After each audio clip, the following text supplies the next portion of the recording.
Welcome to Pakistani real reaction. तो कैसे हैं आप सब? उम्मीद है आप सब बढ़िया होंगे और मजे में होंगे। मेरा नाम है मुदस्सिर, मैं हूं मुबश्शिर। सो गाइस, आज की वीडियो काफी ज्यादा कमाल की होने लगी है। जापान ऐसा कंट्री आपको पता है जो टेक्नोलॉजी की वजह से जाना जाता है और एक टाइम पे सुपर पावर बनने लगा था, इसमें कोई शक नहीं है। उसने एक बहुत ही बड़ा हाल ही में क्लेम किया कि इंडिया जो है वो नेक्स्ट सुपर पावर बनेगा। मैं टाइटल बताता हूँ, why Japanese media claim India will be the next super power. मतलब क्यों अमेरिका के बाद अगली सुपर पावर इंडिया होगा, ये जापानीज मीडिया ने क्लेम किया। क्या हुआ गौरव भाई, इसको सही से समझाएंगे। बिना किसी देरी के देखते हैं गेट सेट फ्लाई फैक्ट का वीडियो। इनकी वीडियो का लिंक मिल जाएगा आप लोगों को डिस्क्रिप्शन में। देखते हैं भाई, इंटरेस्टिंग होने लगी है। तो स्टार्ट। हेलो फ्रेंड्स, मैं गौरव और जापान के न्यूज चैनल के एक टॉक शो में जापान की famous Waseda University of business school के प्रोफेसर ने ये कहा कि मोस्टली इंडिया दुनिया का नेक्स्ट सुपर पावर बनेगा। इनफैक्ट हिरोशी हिराबाशी जो इंडिया में 1998 से लेकर 2002 तक जापानीज एम्बेसडर थे, उन्होंने एक बुक भी लिखी थी जिसका नाम है India the last super power. But एक मिनट यहाँ पर जरा तारीफों को लगाम देते हैं। अगर हम वर्ल्ड पॉपुलेशन रिव्यू द्वारा कंडक्टेड एक सर्वे रिपोर्ट को देखें तो उसमें जापान मोस्ट इन्फ्लुएंशियल नेशन की लिस्ट में 6th पोजीशन पर आता है और इंडिया तो टॉप 10 में भी नहीं आता। एंड जापान के साथ इंडिया के इतने अच्छे फॉरेन रिलेशंस आखिर कैसे हुए? क्योंकि एक टाइम पर तो वर्ल्ड वॉर 2 की मैं बात कर रहा हूं, जैसे आप जानते होंगे इंग्लैंड के साथ मिलकर इंडिया ने जापान को घुटने पर टेक दिया था। तो फिर क्यों जापान आज की तारीख में अपने नेशनल इंटरेस्ट को इंडिया के साथ अलाइन कर रहा है? वेल, इसका जवाब ऑब्वियसली छुपा हुआ है इंडिया और जापान की हिस्ट्री में। जैसे कि आप सभी जानते हो कि जापान एक बुद्धिस्ट मेजॉरिटी देश है with around 67% of the population following Buddhism. और जैसे कि हम सभी ये भी जानते हैं कि बुद्धिज्म ओरिजिनेट कहां से हुआ, and this is one of those cultural similarities जिससे इंडियंस और जापानीज नेचुरली अपने आप को काफी रिलेटेड समझते हैं। पर यह रिश्ता और भी ज्यादा गहरा हुआ था 1945 की रूसो जापानीज वॉर में। उस वॉर के दौरान छोटे से जापान ने रशिया जैसे जायंट को धूल चटा दिया और इस जीत का नतीजा ये निकला कि उस वक्त फेमस हुए एशिया फॉर एशियंस ऐसे एंटी यूरोपियन नारे। ये नारे इंडिया के जेलों में बंद फ्रीडम फाइटर्स के कानों तक पहुंचे और जो आजादी की आग इंडिया में ऑलमोस्ट बुझ चुकी थी वो फिर से दहक उठी। लेकिन अब इस आग का फिर क्या किया जाए? इसके लिए इंडिया के पास दो ऑप्शंस थे। एक, या तो वो जापानीज आर्मी का ब्रिटिशर्स के खिलाफ साथ दे, या दूसरा ब्रिटिशर्स को जापान के खिलाफ उनकी वॉर जीतने में मदद करे, ताकि वो हमें बख्श दे। And now as we all know, ऐसे में नेताजी सुभाष चंद्र बोस जी ने पहला ऑप्शन चुना। लेकिन ये तो नेताजी के विचार थे। ज्यादातर फ्रीडम फाइटर्स को ब्रिटिशर्स का साथ देना ही ज्यादा फायदेमंद लगा, जिन्होंने कंडीशन रखी थी फ्रीडम फॉर फ्रीडम। ब्रिटिशर्स की मांगे बिल्कुल साफ थी, इंडियंस अगर ब्रिटिशर्स को वर्ल्ड वॉर जीतने में मदद करेंगे तभी इंडियंस को आजादी मिलेगी। और फिर क्या था, ब्रिटिश इंडियन आर्मी ने जापानीज, इटालियन और जर्मन इन तीनों को हरा दिया। और ये देखकर लॉर्ड कर्जन ने ये तक कह दिया था कि अगर किसी ने इंडिया को अपनी मुट्ठी में कर लिया तो मानो उसने पूरे दुनिया को अपने मुट्ठी में। लेकिन भले इंडियन आर्मी ने ब्रिटिशर्स के साथ मिलकर जापान को बुरी तरह हरा दिया था, यूएस के न्यूक्लियर बॉम्ब से चकनाचूर हुए जापान को लार्ज क्वांटिटीज में आयरन ओर सप्लाई करके फिर से अपने पैरों पर खड़ा करने का पहला कदम भी इंडिपेंडेंट इंडिया ने ही उठाया। इनफैक्ट वर्ल्ड वॉर 2 के बाद जब सारी जीती हुई western countries international military tribunal for the far east IMTFE के जरिए जापान पर वॉर क्राइम्स का इल्जाम लगाकर उनसे पनिशमेंट के तौर पर और भी ज्यादा पैसे ऐंठना चाहती थी ताकि वो पूरी तरीके से बर्बाद हो जाए, तब अगेन इंडिया ही वो देश था जो इसके अगेंस्ट खड़ा था। इंडियन जज राधा विनोद पाल ने पूरे इंटरनेशनल पैनल के विपरीत जाकर जापान को बचाया और इस बात पर काफी स्ट्रांगली अड़े रहे कि जो कंट्री वॉर में ऑलरेडी अपना सब कुछ खो चुकी है उसे और ज्यादा पनिश करना जायज है। But as we all know, एक अंडर डेवलप्ड देश के ब्राउन स्किन जज की बात मानना वेस्टर्न देशों के शान के खिलाफ था और इसीलिए उन्होंने 1951 में अपनी अलग कॉन्फ्रेंस की, सैन फ्रांसिस्को पीस कॉन्फ्रेंस के नाम से, और वहां पर सभी वर्ल्ड वॉर 2 जीते हुए देश हारे हुए देशों पर दुनिया भर के रेस्ट्रिक्शंस लगाने लगे। बट गेस व्हाट, वेस्ट के तरफ से लड़ने के बावजूद भी Indian prime minister Jawaharlal Nehru ने ऐसी अनफ्रेंड्स कॉन्फ्रेंस का हिस्सा बनने से बिल्कुल इनकार कर दिया और अगले ही साल जापान के साथ अपनी एक अलग पीस ट्रीटी साइन करके जापान पर बिलीव करके उसके साथ रिलेशंस आगे बढ़ाए, जिसके जरिए इंडिया ने ऑफिशियली जापान को उसके हर छोटे बड़े प्रॉब्लम्स में मदद करने का संकल्प।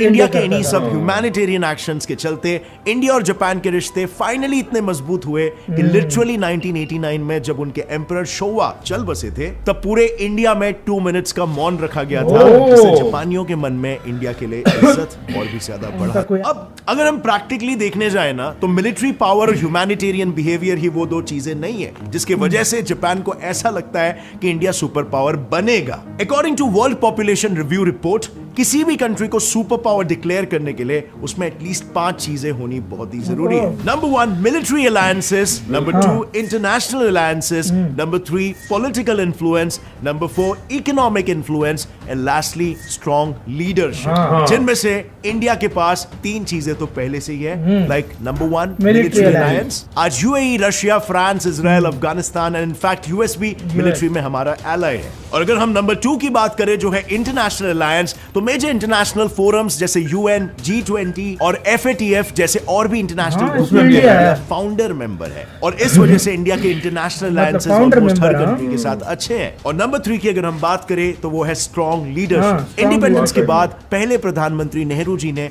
NAM मूवमेंट को स्टार्ट किया था, जिसने वर्ल्ड को ये क्लियर मैसेज दिया था कि इंडिया एक सेल्फ मेड लीडर है। और आज भी मोदी जी के पॉलिसीज जितना हो सके अभी तो इंडिया को leader सेल्फ बहुत रिलायंट strong बना है रहे हैं। और यही वजह है कि कोविड के टाइम पर हमने वैक्सीन खुद क्रिएट किए एक और world हमने leader दुनिया भर बन में के डिस्ट्रीब्यूट भी किया, वो भी ऐसे टाइम पे जब दुनिया भर में पैनिक और अफरा तफरी मची थी और कोई किसी की हेल्प करने को तैयार नहीं था। अब बात करते हैं हमारे पास क्या नहीं है, और वो है 2 चीजें, political influence and economic influence. इस चीज को अचीव करने के लिए हमें यूएन सिक्योरिटी काउंसिल UNSC में परमानेंट सीट की जरूरत है, और ये सीट जापान हमें दिलवा सकता है। क्योंकि जब से यूनाइटेड नेशंस बना है तब से उसके परमानेंट सीट पर बस 5 देश बैठे हुए हैं, US, रशिया, UK, चाइना और बैठे हैं। फ्रांस। एंड इंटरेस्टिंगली यही वो 5 देश है जो वर्ल्ड वॉर 2 के बाद काफी अच्छे खासे कंडीशन में थे, पर वो दौर कुछ अलग था और आज 70 साल बाद वर्ल्ड ऑर्डर बदल चुका है। अब वक्त आ गया है कि UNSC के परमानेंट सीट्स में भी एडिशंस हो, बट जैसा कि हम सब जानते हैं UNSC की इंडिया काम सबसे कर रहा बड़ी है इस प्रॉब्लम पे। ये है कि उसके परमानेंट मेंबर्स जो किसी भी रेजोल्यूशन का समर्थन या रिजेक्शन उसके प्रोज एंड कॉन्स को देखकर नहीं करते, वो इंस्टेड अपने पर्सनल इंटरेस्ट के हिसाब से डिसीजंस लेते हैं। फॉर एग्जांपल यहां पर जापान और इंडिया की ही बात ले लो, जो करीब 2004 से जर्मनी और ब्राजील के साथ मिलकर UNSC की कोशिश कर रहे परमानेंट हैं। मेंबरशिप के लिए पुश कर रहे हैं। लेकिन चाइना है कि इन दोनों कंट्रीज के साथ चल रहे अपने बॉर्डर डिस्प्यूट्स का वो veto गुस्सा कर देता है। यूएन में इस रेजोल्यूशन के खिलाफ देकर निकाल रहा है। लेकिन इस मामले में ट्विस्ट ये है कि चाइना का ये कहना है कि वो अपना वीटो इसीलिए यूज करता है क्योंकि उसको असली प्रॉब्लम जापान से है, इंडिया से नहीं, और इसीलिए जापान अब इंडिया को आगे पुश कर रहा है ताकि UNSC की परमानेंट सीट पर बैठकर एक ऐसा देश एशिया का प्रतिनिधित्व करे जो उस कुर्सी का इस्तेमाल पूरे मतलब एशिया की चाइना तकलीफों उस लायक नहीं को है, हाँ? सुलझाने के लिए करेगा और ना कि उस पर राज करने के घेर लेंगे वास्ते। चाइना को, तुम देख लेना। क्योंकि देखो तो मानेगा। इसमें जापान को भी जियोपॉलिटिकली बहुत फायदा है। क्योंकि अगर दोस्त इंडिया होगा। UNSC का परमानेंट मेंबर बन गया तो वो एक नॉन परमानेंट मेंबर की तरह सिर्फ रेजोल्यूशन या पॉलिसी पर हाँ या ना नहीं करेगा, बल्कि उसके पास पॉलिसीज बनाने का और डिसीजंस लेने का भी हक आ जाएगा। यानी कल को अगर जापान चाहे तो वो इंडिया के जरिए UNSC की परमानेंट मेंबरशिप मिलने की जो प्रक्रिया है उसी में वो चेंजेस उसकी ला आसान हो सकता है सकती है। और एक डेमोक्रेटिक वोटिंग सिस्टम खड़ा कर सकता है जिसमें चाइना और अन्य परमानेंट मेंबर्स का एज सच कोई सोल से ना हो। अगर हाँ, मेजॉरिटी यार, ऑफ जब नॉन वो परमानेंट बन मेंबर्स भी किसी कंट्री को एक सुपर पावर मानते हैं और उसके सपोर्ट में वोट करते हैं तो चुपचाप उसे परमानेंट सीट दे दो। इसमें ताकत भी अनेकों देशों के बीच बट जाएगी और दुनिया के deserve किसी भी भी करता, मामले में सबसे कुछ ज्यादा चुनिंदा benefit देश India deserve अपनी करता है। मनमानी नहीं कर पाएंगे। यानी all in all for all this to happen India is the key, जिसका एहसास करंट जापानीज गवर्नमेंट के साथ साथ फॉर्मर जापानीज प्रधानमंत्री शिंजो शिंजो एबे बहुत कमाल का जिन्होंने player थे यार। ओपनली ये कहा था कि इंडिया और जापान का रिश्ता दुनिया के सबसे इंपॉर्टेंट रिश्तों में से एक है और ये जापान के नेशनल इंटरेस्ट में है कि वो इंडिया के साथ ये रिश्ता हमेशा बना कर रहे। और अगर यहाँ पर हम जापान का रिश्ता चाइना के साथ देखें तो उनका रिश्ता भी बिल्कुल सेम है जैसा हमारा रिश्ता चाइना के साथ। उनका भी सेनकाकू आइलैंड्स को लेकर लैंड डिस्प्यूट चल रहा है। एक बोलता है ये आइलैंड मेरा है तो दूसरा बोलता है ये मेरा है एंड हेंस द अबे राइवलरी। चाइना को बट इतना बड़ा यहाँ पर देश है, अभी क्या देखा करता जाए है? तो टापू को दोनों का बीच में ट्रेड चैनल रूट लेना है। इंडियन ओशन से हर होकर टाइम गुजरता टापू है। कुछ इसमें ना कुछ चाइना के लगा कई रहता है। मेजर बेसेस भी हैं और उसमें अपॉइंटेड है 44 से भी ज्यादा सबमरीन्स जो दुश्मनी निकालने के लिए कभी भी छुपके से जापानीज ट्रेड वेसल्स को डुबा भी सकता है। बट इंडियन ओशन में इंडियन नेवी की पकड़ काफी स्ट्रांग है और इंडियन नेवी जापानीज वेसल्स के अगेंस्ट कुछ ऐसा होने नहीं देगा और इसीलिए भी जापान हमें सपोर्ट करता है। So that brings us back again to the question कि जापानीज मीडिया का यूं इंडिया की इतनी तारीफ करना उनका इंडियंस और उनके दिमाग के लिए इज्जत का नतीजा है या फिर ये रिपोर्टेज या सॉफ्ट इन्फ्लुएंसिंग का एक जरिया है जिससे इंडियंस के इमोशनल दिलों को जीतने की साजिश चल रही है for their own national interest. Well वजह जो कुछ भी हो लेकिन यही तो असली काम होता है ना मीडिया का,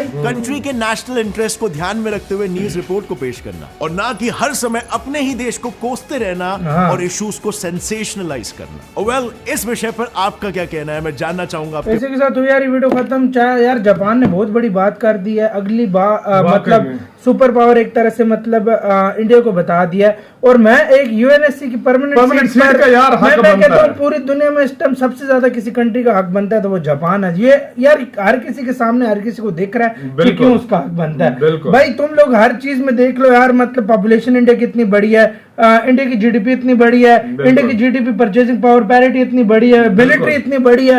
अब हर तरह से देखो मैं कहता हूं अगर इसमें बदलाव होना तो ब्रिटेन फ्रांस और रशिया से भी, रशिया नहीं ब्रिटेन और फ्रांस से भी ज्यादा डिपेंड करता है। मैं तुम्हें एक बात बताऊं यार, अगर रशिया जापान इंडिया फ्रांस यार जापान भी डिजर्व करता है मेरे लिहाज से, इंडिया के बाद वो भी डिजर्व करता है। लेकिन भाई जाहिर बात है इंडिया पहले अगर जाएगा ना तो वो उसका आगे हेल्प करता है। और यार इंडिया गैर देख ले रहे तो वो ऐसे बदलाव करते कि इसमें चेंज आएगा ताकि वोटिंग के जरिए फैसला हो सके, ना कि सारे एक तरफ और एक वीटो कर दे। एक इंडिया का इन्फ्लुएंस एक तरह से मतलब जान गया जापान। बिल्कुल बिल्कुल। गाइस आपका सारी सिचुएशन के बारे में क्या कहना है, आपने क्या बोलना है कमेंट सेक्शन में जरूर बताइएगा। जापान के बारे में आप क्या सोचते हैं कमेंट में बताना है। इधर वीडियो खत्म करते हैं, अपना बहुत ज्यादा ख्याल रखना। तो यार बाय।